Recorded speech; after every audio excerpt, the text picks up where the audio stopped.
సుమారు 5:30 గంటలకి మనకి చిక్కడపల్లి పిఎస్సి లిమిట్స్లో వివేక్ నగర్ అన్న ఏరియా నుంచి రిటైర్డ్ ఎంప్లాయీ నారాయణ దంపతులు పోలీస్ స్టేషన్కి వచ్చి కంప్లైంట్ చేయడం జరిగింది. వాళ్ళ ఇంట్లో 30 తులాల వరకు బంగారము, కొంత క్యాష్ దొంగతనం జరిగింది.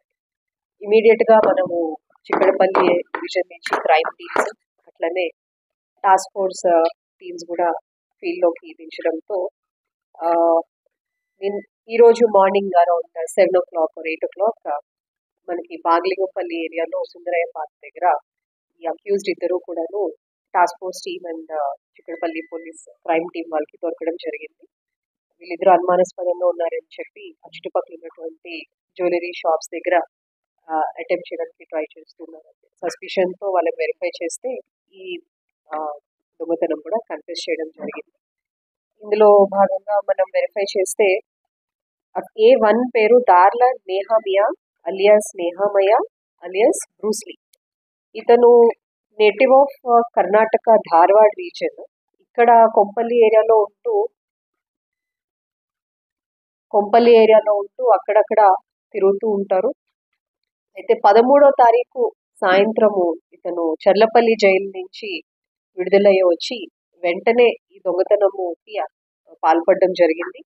ఇతను సుమారు 24 కేసెస్లో తెలంగాణ, ఆంధ్రప్రదేశ్ అండ్ కర్ణాటకలో ఇన్వాల్వ్ అయి ఉన్నాడు. ముఖ్యంగా సైబరాబాద్, హైదరాబాద్, రాచకొండ కమిషనరేట్స్లో సుమారు 50 కేసెస్ వరకు ఉన్నారు. అలానే కర్ణాటకలో 12 కేసెస్ అండ్ ఆంధ్రప్రదేశ్లో 5 కేసెస్ చేసి దొంగతనాల్లో ఉన్నారు. పీడీ యాక్ట్ కూడా గోపాల్పురం పిఎస్ నుంచి వేయడం జరిగింది. 2016లో 12 కేసెస్లో కన్విక్షన్ కూడా ఇతనికి రావడం జరిగింది. అయితే జైలు నుంచి రాగానే మళ్ళీ ఇతని దొంగతనం పాల్పడడం, ఇతనికి జైల్లో పరిచయమైనటువంటి A2 రాయుడు చైతన్య సాయి కుమార్ అనే ఇతను అంబర్పేట ఏరియాలో ఒక రెంటెడ్ హౌస్ లో ఉంటున్నాడు. Native of Palvancha, Bhadradri Kothagudem district. ఇతను కూడా 67 2-wheeler మొబైల్ థెఫ్ట్స్ లో ఇన్వాల్వ్ అయి ఉన్నారు.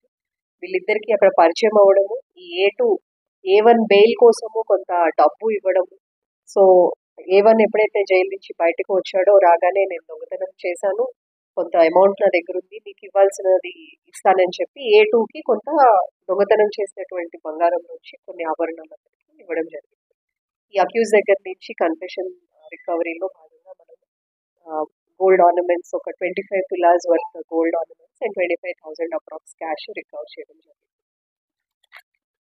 చిక్కడపల్లి క్రైమ్ టీం వాళ్ళు ఇంకా ముఖ్యంగా CCTV ఫుటేజ్ ద్వారా ఐడెంటిఫై చేసినటువంటి task force team, central zone task force team Ranjit and the constables Rajesh and others done a very good job in the detection of this case. Under the మనం ఈ కేసులో చూస్తే కనుక ఇద్దరు కూడా రిటైర్ అయినటువంటి ఓల్డ్ కపుల్.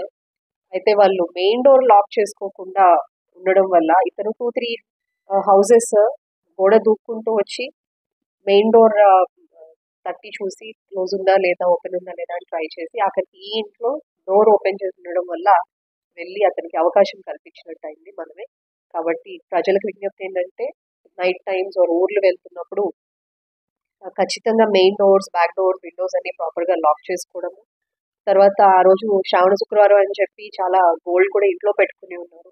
ఆ గోల్డ్ అండ్ క్యాష్ లాంటివి ఎక్కువ మొత్తంలో ఉన్నప్పుడు లాకర్కి కూడా కీ అట్లనే ఉంచారు.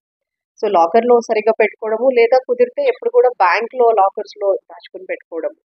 అలానే ప్రతి ఒక్కళ్ళు కూడాను, నేను సైతం కింద CCTVs ప్రతి ఒక్కరి ఇంట్లో, షాప్లో, ఎస్టాబ్లిష్మెంట్లో కనుక పెట్టుకుంటే మనకి కేసెస్ ప్రివెన్షన్ ఉంటుంది, అలానే డిటెక్షన్కి కూడా ఎక్కువ ఆస్కారం ఉంటుంది.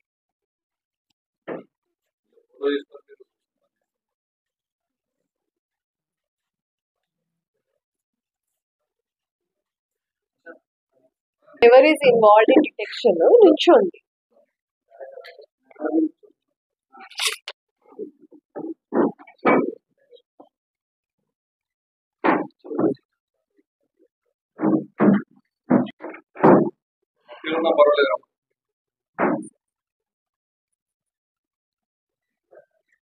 పంపించవచ్చా వాళ్ళని? ఉంచుదామా, పంపించేద్దాం?